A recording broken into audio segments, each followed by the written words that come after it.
Oh, there's plenty wrong with me.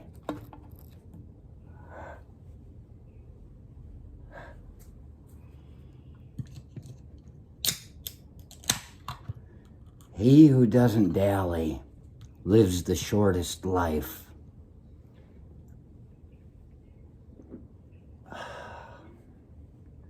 When one has no time to elaborate on experience, one has no time to transfer the short-term and working memories into long-term memories. Therefore, he who has few lasting memories will have little more than his last day as his final memory. And what a shitty way that is to die. Old, weak, and the end to a miserable experience. Use your money as kindling for the fire on a dark and lonely night.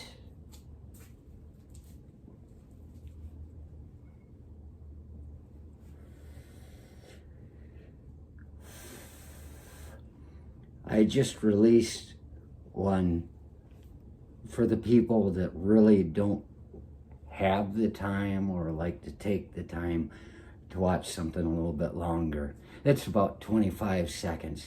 It's a reading of this same thing I'm doing right now. But you know, just for those who gotta get to work.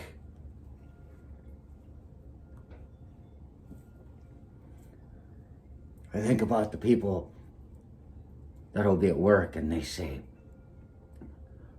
I don't know where all the time went. I was 20 years old yesterday, and then here it is.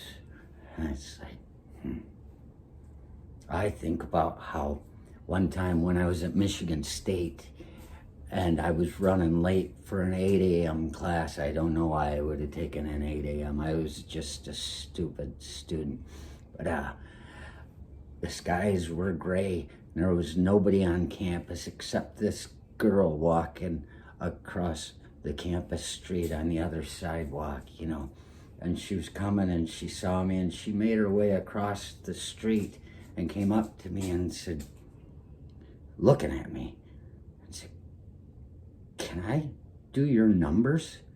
And I'd heard of numbers before, but I didn't know what the hell they are. I'm like, I don't care. And she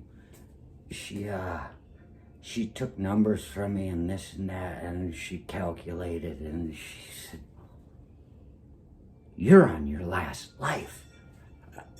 And I was like, and I thought about it, well, if this is my last life, I might as well enjoy it. And this wasn't some hippie chick. It was weird. She just looked like a regular girl. I don't know what drew her across the street to me, but she kind of changed my life. Last time around, you know, and somehow as a result of that, I've gone through a lot of different things and spent some time just cruising around, you know, looking at stuff. And, you know, I started out as a student, became a soldier, became a carpenter, became a fisherman, and then became a teacher. And now I'm a student again. I've had all these lives. Oh, I've been held political prisoner in the Ukraine. I mean, you know, it's just a compiled thing. How can I get to it all? But the point is, somebody looks at me and says, I don't know where all the years go. I look and I'm like, you know, I feel like I've been here forever because I don't have just the same day, day in, day out, day in, day out, day in, day out. Suddenly, there's no reason to even try and remember the intricacies of the day. You've got the same day for 50 years. Of course it went fast. There's nothing to talk about. talk about how I don't mind working. You know, there's another thing. Of me running around like I have, I've had a job everywhere I've gone. I pick up jobs. You just drop in some crazy place and they'll put you to work.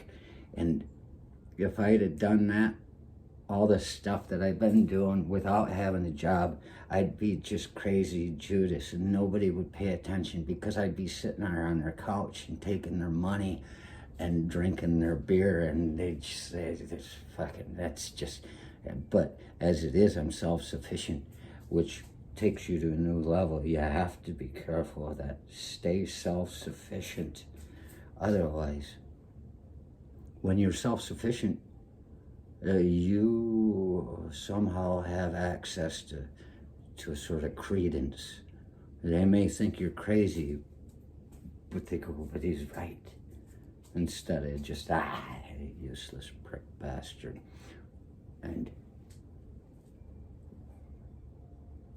liking work, that's very fortunate for me.